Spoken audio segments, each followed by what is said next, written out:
Hello and welcome to episode 9 of Series 1, The Peoples of Chult and the Chultan Peninsula. I'm your guide, Graham, and this is Lore Diver, the podcast about lore, world building, and alternative takes on all the stuff that we cover that will hopefully make your game more enjoyable and make the area more accessible as a place to have long-term campaigns instead of just going there for dinosaur racing. So, what do we got going on tonight? Tonight our subject is the Tabaxi. After so long in the reptile world, we've been with the Sirach and Yuan-Ti, lizard folk, all that sort of stuff. It's nice to change it up and get back into the mammal world, and that's what we're doing tonight. So the Tabaxi are an old creation in D&D. They date all the way back to first edition with AD&D and the Fiend Folio. And in the modern day, they've become sort of a subject of some contention in the D&D community. Basically between people that love Tabaxi and people that just absolutely hate them. And there doesn't seem to be, at least in my observation, doesn't seem to be much middle ground going on either. Like, it's either you love Tabaxi or you hate them and wonder what's wrong with everyone for playing them. And the reason this is sort of plays out, at least that I've seen, is that some people don't like non-traditional D&D races. They like the traditional core selection and don't like anything else. Some people, are just, they don't like furries, and anything that reminds them of an anthropomorphic animal is an immediate no-go for them. And all I can say is, man, did you even see the cartoons in the 80s and 90s? That was pretty much like 3/4 of them right there. And the last one is some people, and I can understand this one a little bit because I have issues with Kender. But there's a bit of a Kender-like quality and aspect to how they've been portrayed, and that can get irritating fast. But on the other hand, people that love them just love that they can play a cat person, and they're using it to template every cat, great and small, for playing D&D, which I think is fantastic. Now, given D&D's long history of having beast folk as monsters only, this inclusion of the Tabaxi as a player race is not only fantastic, but the generally overall, positive reception of them is a strong indication that there's a market for people who want to play beast folk, which I'm one of them. I love playing gnolls. They're awesome, and this is in the exact same vein. And so it's fantastic. It's fun. I had a lot of fun researching this one. So let's dive into the lore around the Tabaxi. So, history and the editions. First edition AD&D, the Fiend Folio. The Fiend Folio catches a lot of flack from grognards and newer players alike, largely because it was just such a crazy selection of monsters introduced into the game all at once. And a lot of them had been created by other people and were included. And there's a whole history behind it, but that's where they first appear, and it's kind of freaky. They look like a lemur human cat hybrid thing.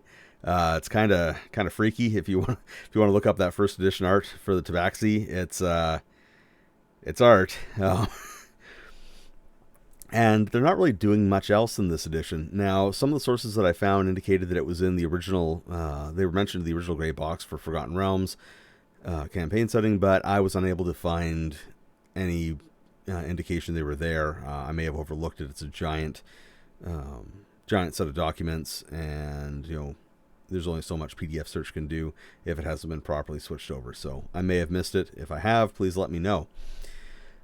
So, second edition, going from existing to wow, they are in the setting, definitely, absolutely, and they are mentioned twice in a big way. Well, not twice in a big way. They are mentioned a couple of times. I got a comment here. I was not joking about that art. The original art is not does not look like a cat to me, at all. Oh, anyway, so back on track. Second edition. So they are mentioned in a whole bunch of books through second edition for the Forgotten Realms. They appear as NPCs in the Code of the Harpers and a few other places. They're mentioned specifically in the Jungles of Chult, which I'll get to in a moment. and they are a prominent part of the Fires of Zatal, which was a Mazdakan adventure module. There we go. Got to remember my words. So, on to the Jungles of Chult. Okay, so I have the strong feeling that when they were creating the stuff about Chult, somebody chose the name Tabaxi, and then when they were basically almost ready to go, somebody mentioned that there was already a Tabaxi in the game, and they decided to just run with it anyways. And yeah, it is. Okay, so this is a quote directly from the Jungles of Chult. The humans known as Tabaxi should not be confused with the catmen who dwell in the jungle settings such as Chult. It has been suggested that the baffling sameness of names arose when a stripling Cormian explorer, so Cormians being like from the heartland, like way up north, apparently mucking about in Chult, mistook a human warrior wearing a war costume made up of the tails of lions and panthers, things that are not generally found in Chult. It is tiger territory, for one of the catmen. I don't know how you confuse a human wearing cattail, like big cattails, for a Tabaxi. Like that's not stripling explorer. That's like chronic inability to identify what you are looking at.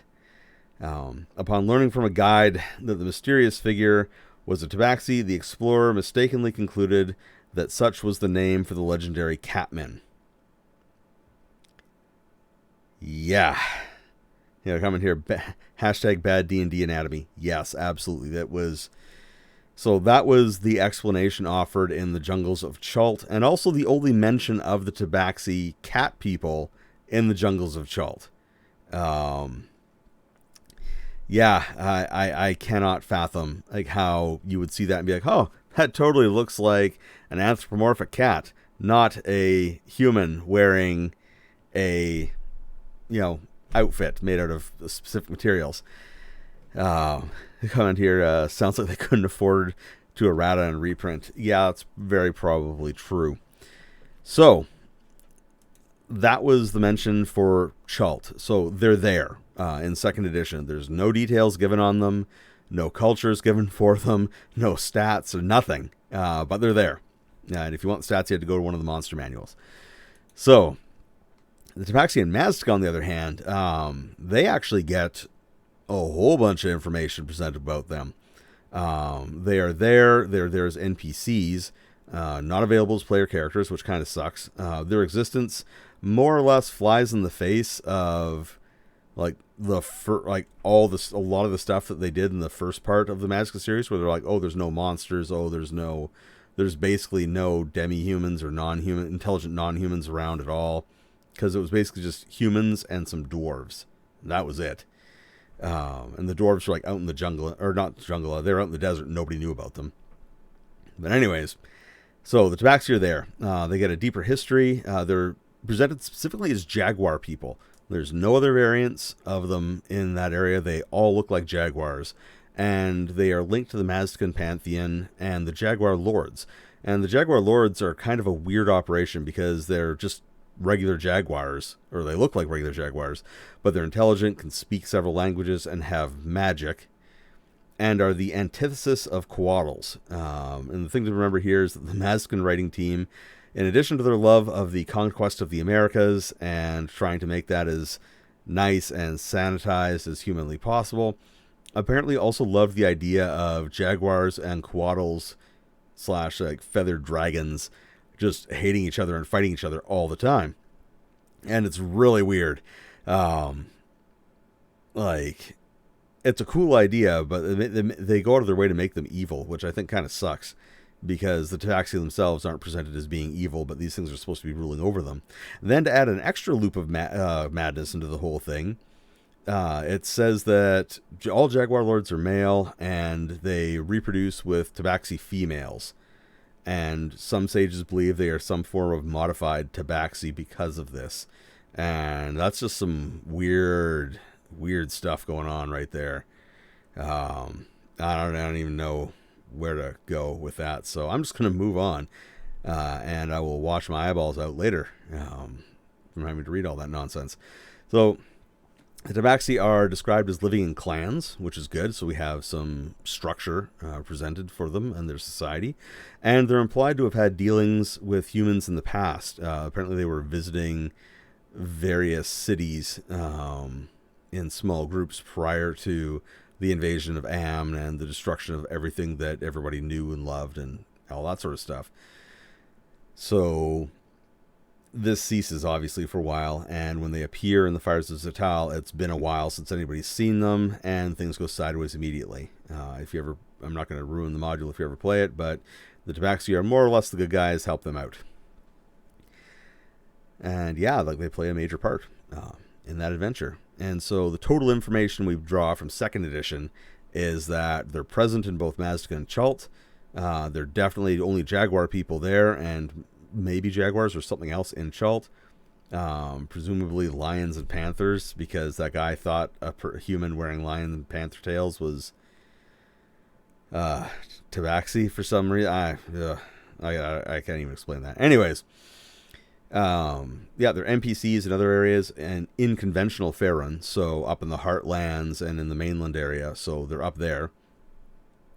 And yeah, they feel sort of, in Faerun, they feel like they've been bolted on. Like they're, okay, yeah, we need to add them because we named the Tabaxi humans Tabaxi, so now we need to explain that. We'll just have regular Tabaxi, and we'll scatter some NPCs around.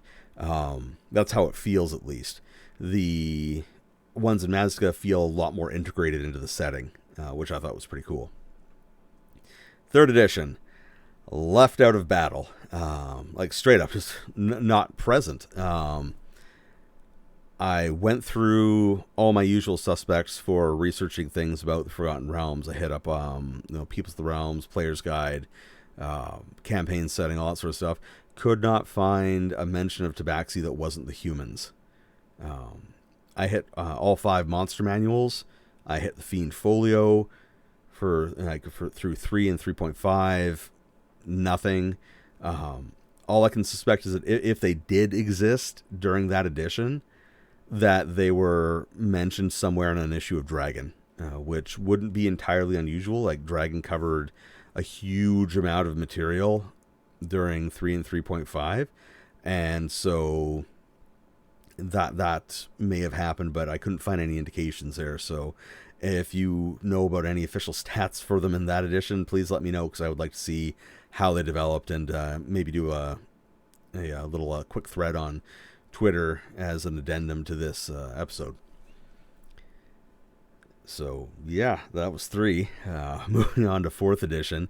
So 4th edition, now what Tabaxi? Again, absent. I checked everything except for the Dragon magazines for that edition, and nothing.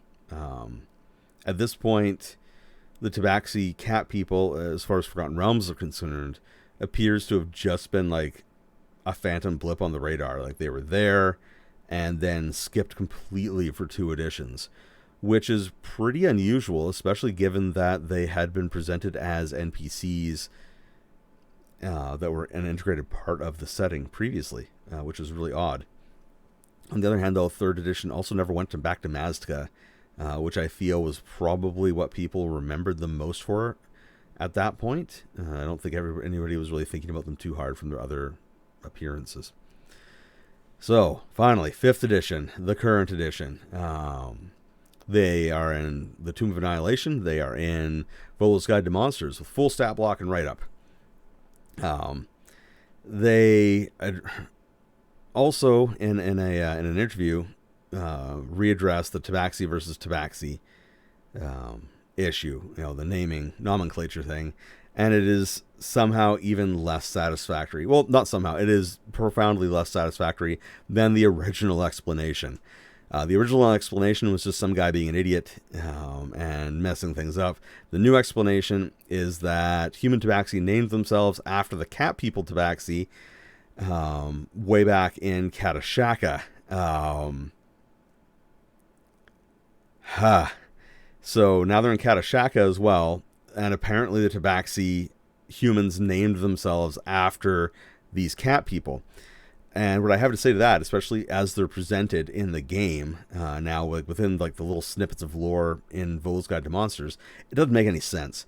Generally, when people take the name of something else to call themselves, it's because they see it as something that see whatever it is as something they want to emulate, or something that represents them, their spirit, or how they want to present themselves to the rest of the world.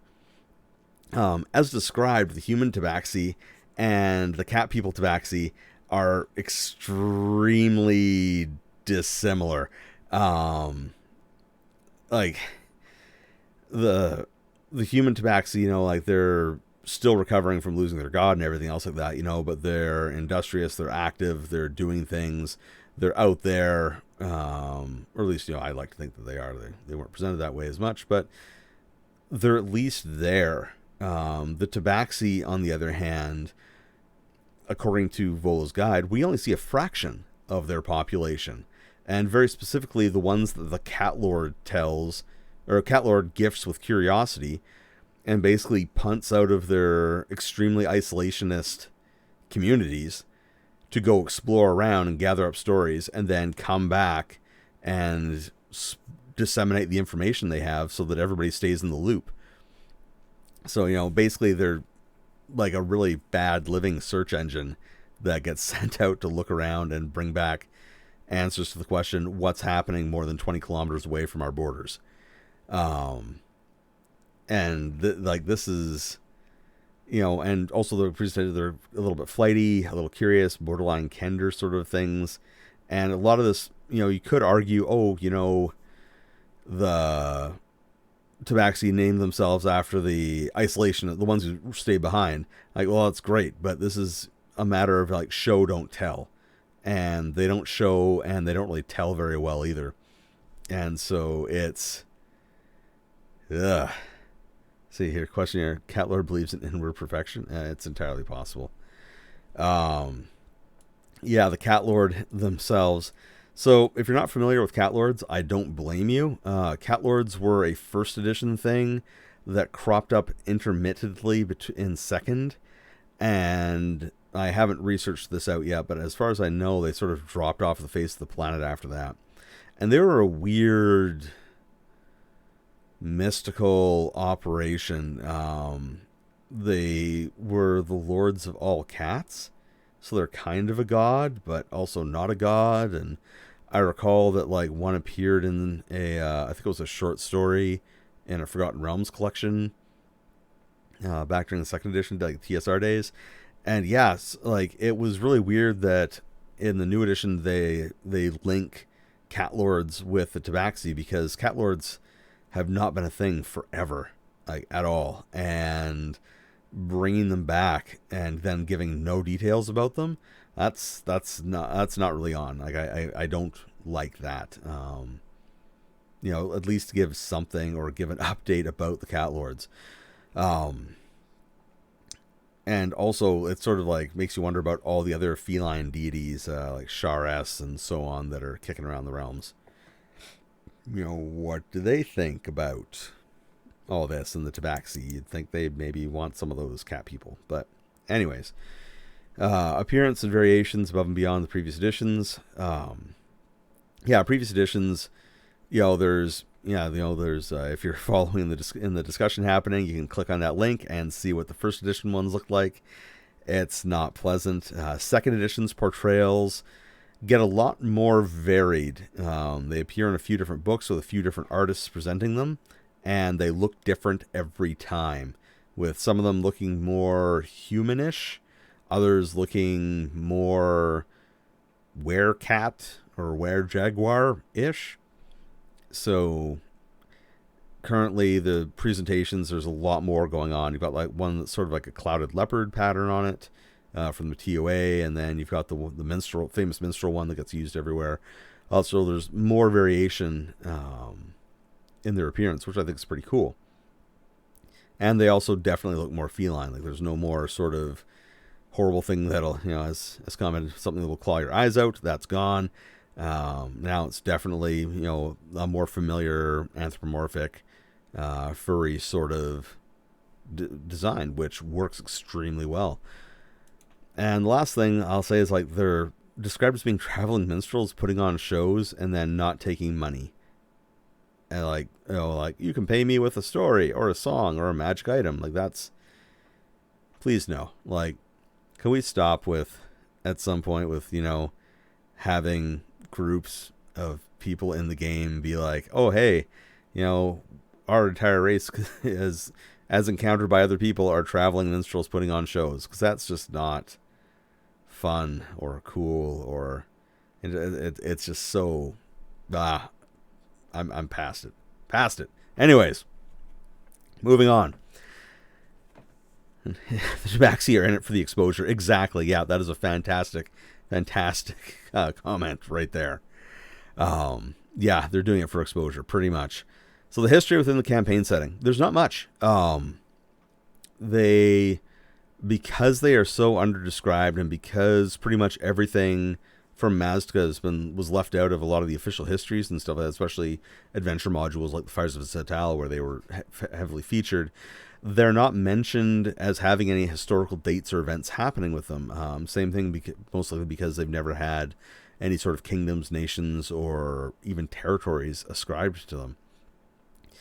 So outside of their appearances as NPCs in the Fires of Zatal, which is the 1360s or so, somewhere around there, in Dale Reckoning, they don't really have any history that's presented, and everything feels like sort of a nasty bolt-on addition. Like they were like, oh hey, let's add this back in. We'll throw some bolts on, and it'll be awesome. It'll work, and it kind of does. Like people love playing them, but like figuring everything else about them, it's a lot of guesswork, and it's a lot of homebrew happening right now, which, while not a bad thing, does raise a few issues every so often, especially if within your game you've got a whole bunch of homebrew going on, then all of a sudden they just lay a bunch of canon material out, and all of a sudden you find yourself having to rejig your campaign to either integrate that or reject it or what have you.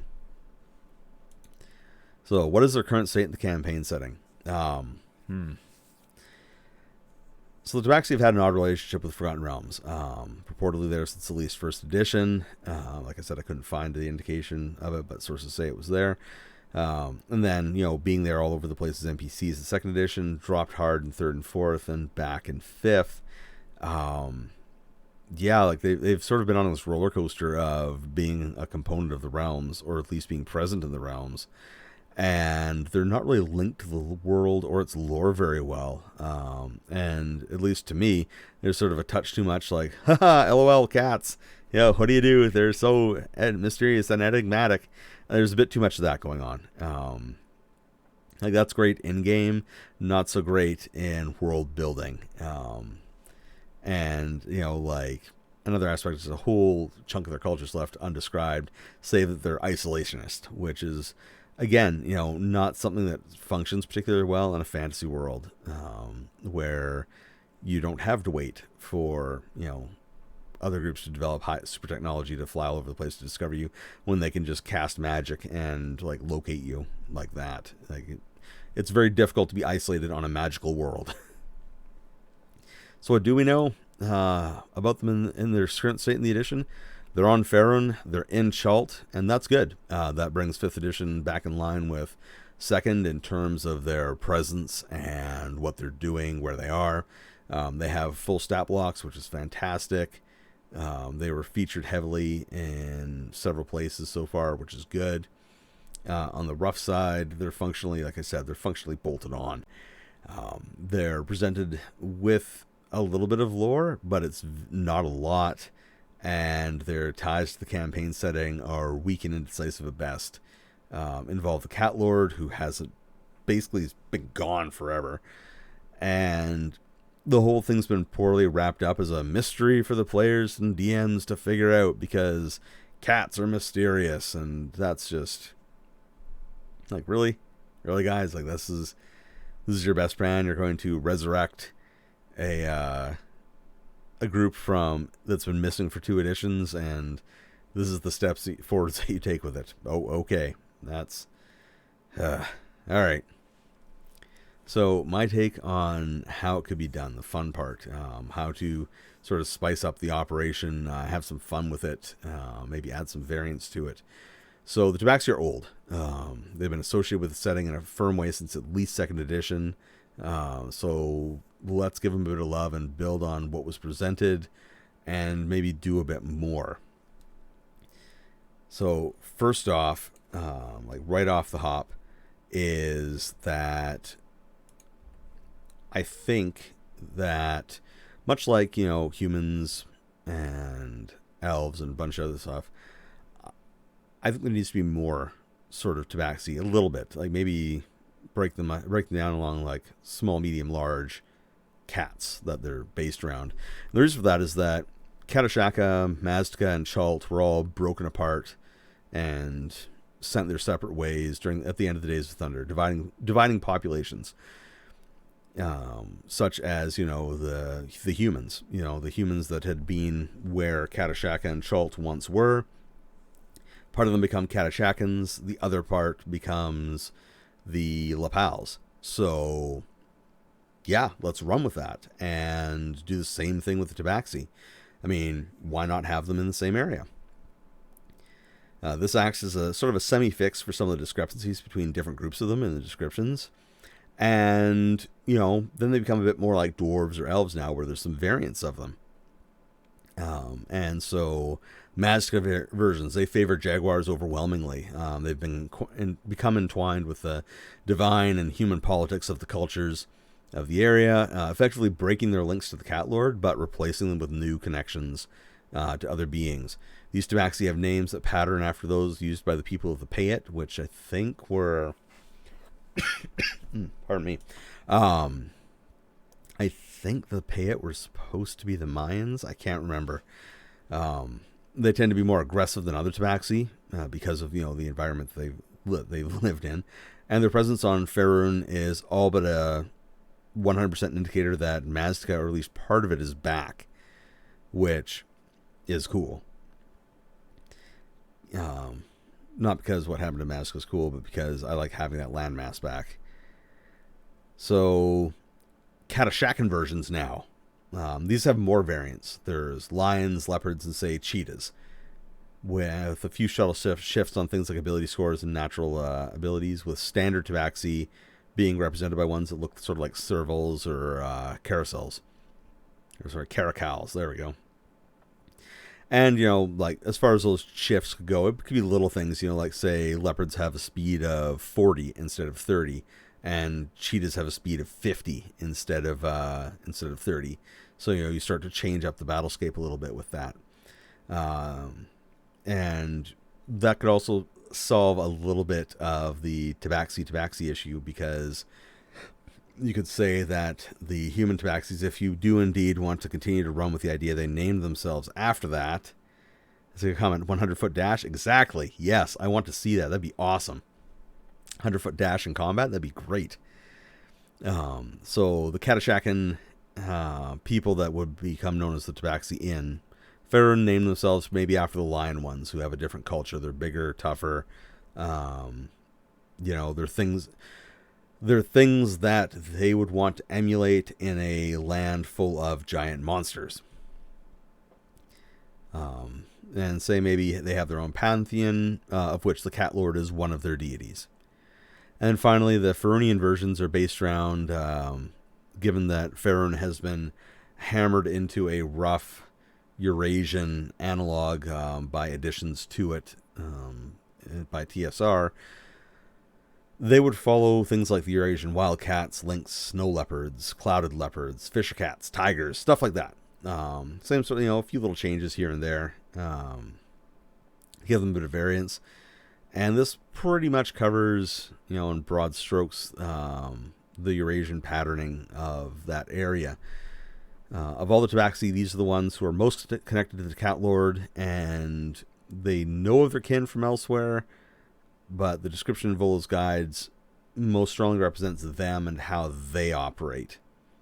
and more specifically the wildcat and, say, fisher cat version. So the versions that look more like cats that are around people are the ones that people know more about. There are other types of tabaxi out there that are different, have different cultures, and are doing different things. I would interlink them more, next point. I would interlink them more closely with some of the human and demi-human populations to reflect a long association. I know this is a bit of a serious retcon because they were only ever sort of presented as, NPCs and one-offs and stuff like that, but, humans and cats get along really well. And I imagine other groups would get along with them really well too. I'm suggesting that Volo didn't do a ton of research. Shock. Yeah, Volo, the least reliable of all of the writers in the Forgotten Realms, like within the fictional lore of the game.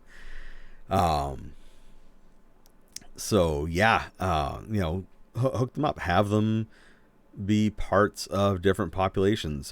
Different patterns of them hang out with different ones. Like, I imagine that snow leopard sort of ones would be pretty badass to run into, like working with human barbarian tribes, or even with orcs or something like that up in the north. Like, that would be absolutely terrifying. Like tiger ones, tigers occupy a huge swaths of land,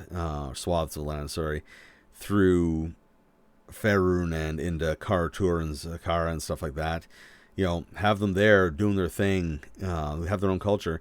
You could even add in some antagonism between them and Rakshastas, or maybe they were turned into Rakshastas at some point, something like that. But, options. And I know I was complaining earlier about, cats being a part of it, but if you want to have fun and have cats being cats, add some antagonism between them and the Kenku and, say, maybe the Aarakocra. Is it cliche? Yeah, birds hate cats. Cats hate birds. Can it be fun? Absolutely. Like, if you're going to go for it. Like, at least have fun with it. Don't just run with, the cats are hard to understand or something like that. Next up, possible deep lore. So, Gnolls and some other beast folk within the realms all have history that goes back to the days of Thunder. But their creator is unknown. They just sort of appear out of nowhere. And instead, the Fae are listed as the fourth creators because they created different types of Fae, but those Fae exist on all worlds. So what I would put forward here is that elves, because they were the people who chronicled a lot of this stuff, and a lot of this information is coming from them, just sort of tucked the Fae into the mix because they knew there was 4 creator races. They couldn't get details on one of them, or perhaps didn't want to share details about one of them, or they felt left out. And so they sort of slipped the Fae in and said, oh yeah, like these guys totally, yeah, they're a creator race. They made those things over there. Yeah. Believe us, we've been around for a long time. And plus, by doing that, they also, through a few degrees of separation, get to add themselves into the list of created groups on the planet. Which, especially given how Sun Elves in this setting roll, would not surprise me.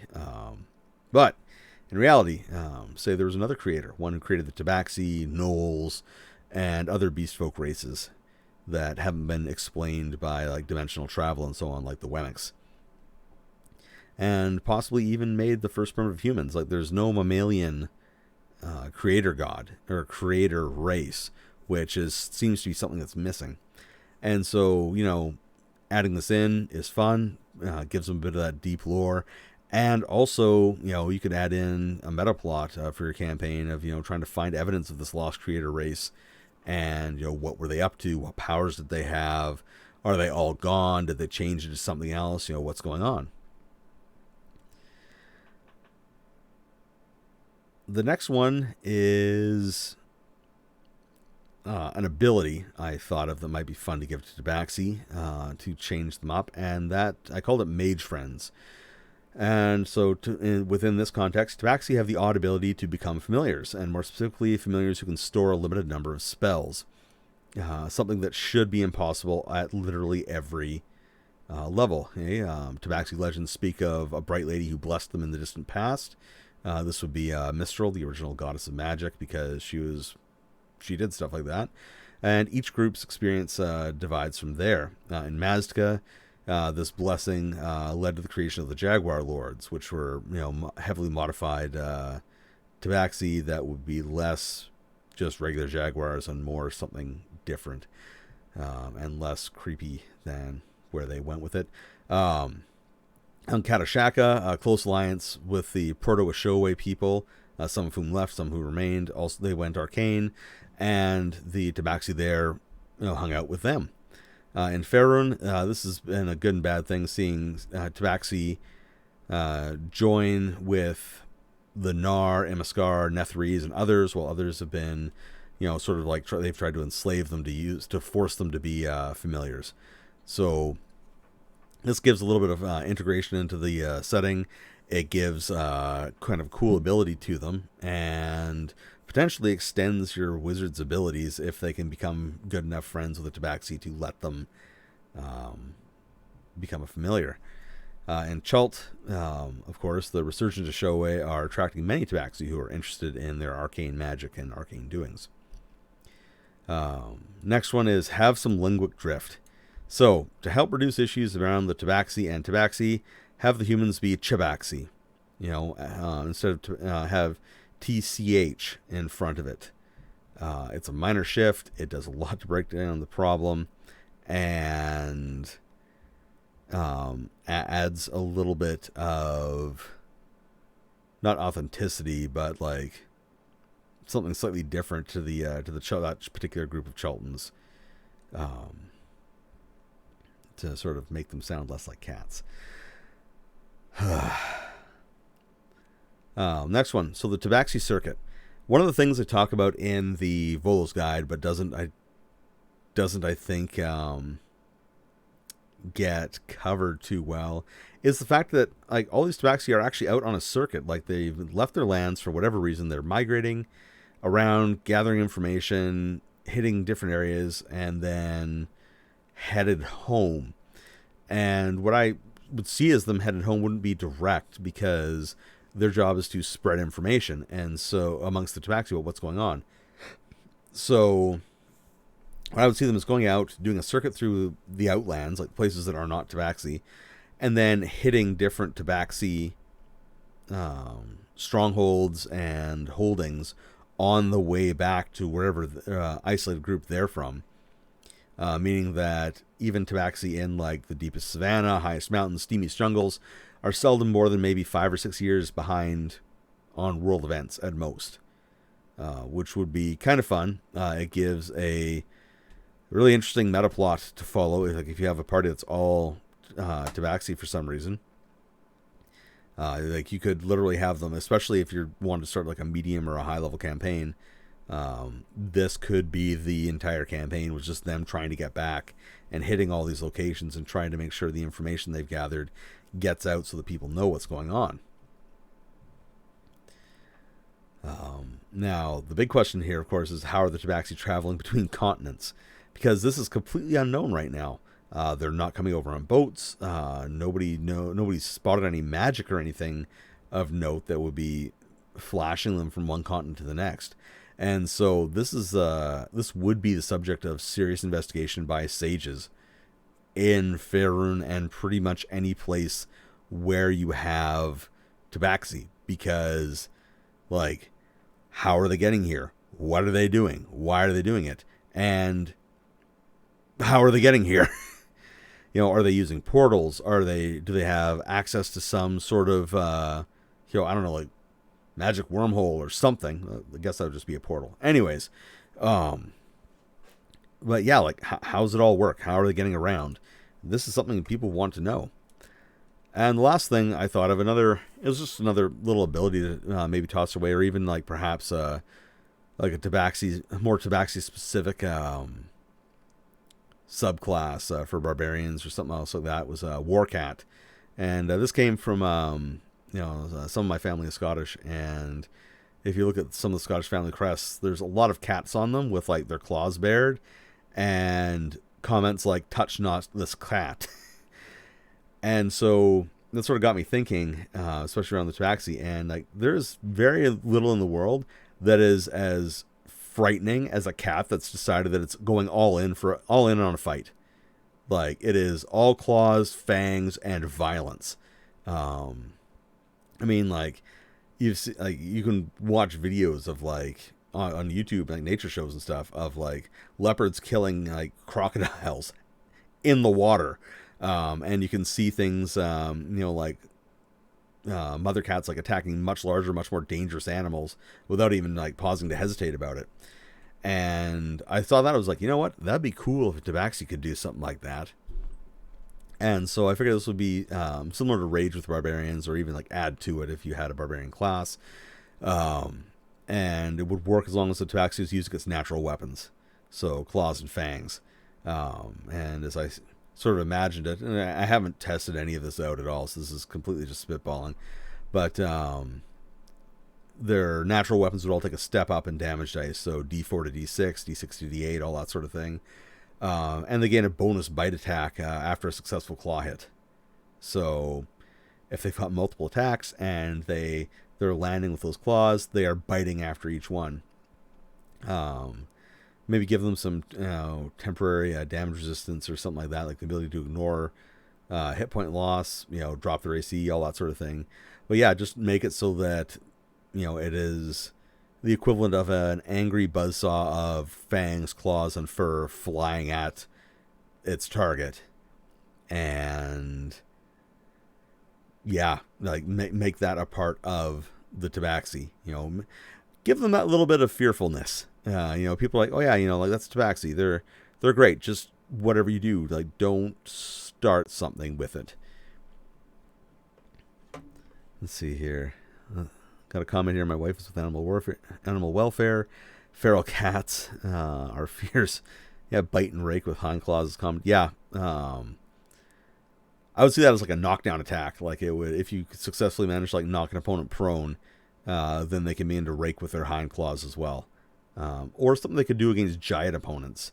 Like if their opponent is large enough, they're able to jump up and latch on and go to town. So yeah, that's my take on the Tabaxi.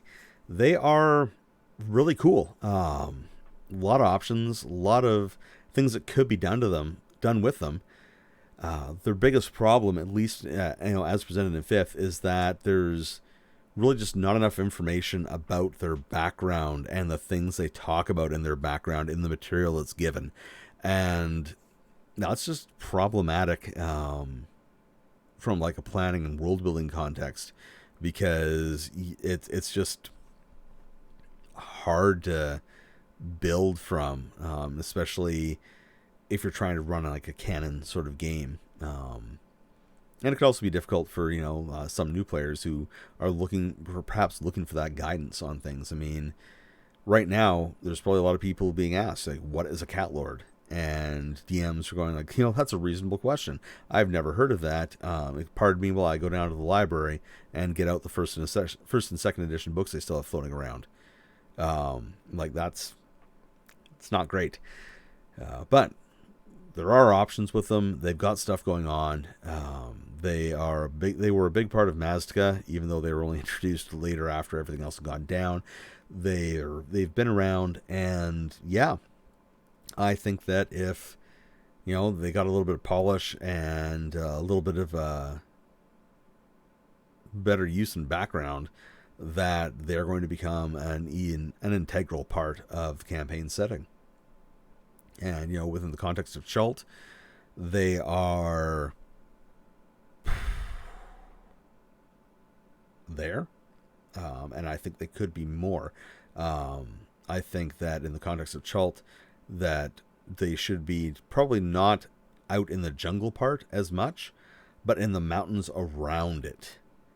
And that, perhaps if you're running the games, so that where Umbala is a broken city, you could have them moving in and taking over that space, because why build a city with fortifications when there's one waiting to be taken over? You just got to get the bones out of. They could be, as I said, up in the mountains and mountain passes, which puts them into potential conflict with the Aarakocra and with the Pterafolk. There I am with saying the P again, with the Pterafolk, which is also good because it adds more to that area. It adds more dimension. And I feel that by adding those dimensions, they become more interesting and they become something that people want to play that are from the area or that are from Chult and that aren't traveling to Chult while dressed in clothes and minstrel equipment that is appropriate for the much colder north. So, next episode. All right. Some stuff's going on in life, and basically, the next episode for actual lore diver, as everyone has grown used to it over the last 9 episodes. Can't believe I'm at 9 already. Will be happening on August 4th. The summer's upon us, and it's time for family vacation. So that's going to be a thing that's happening.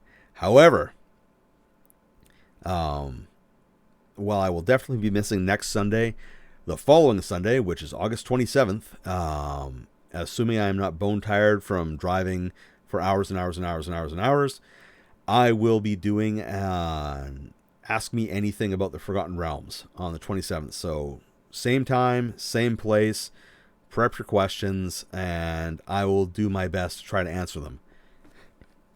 So keep your eyes peeled on my social media for updates about that. And yeah, if I am good to go and not just going to be sitting here like this,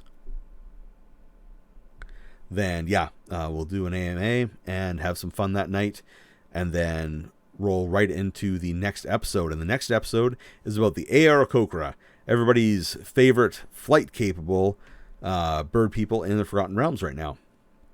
So, thank you very much for listening. This has been Lore Diver, the POCGamer podcast.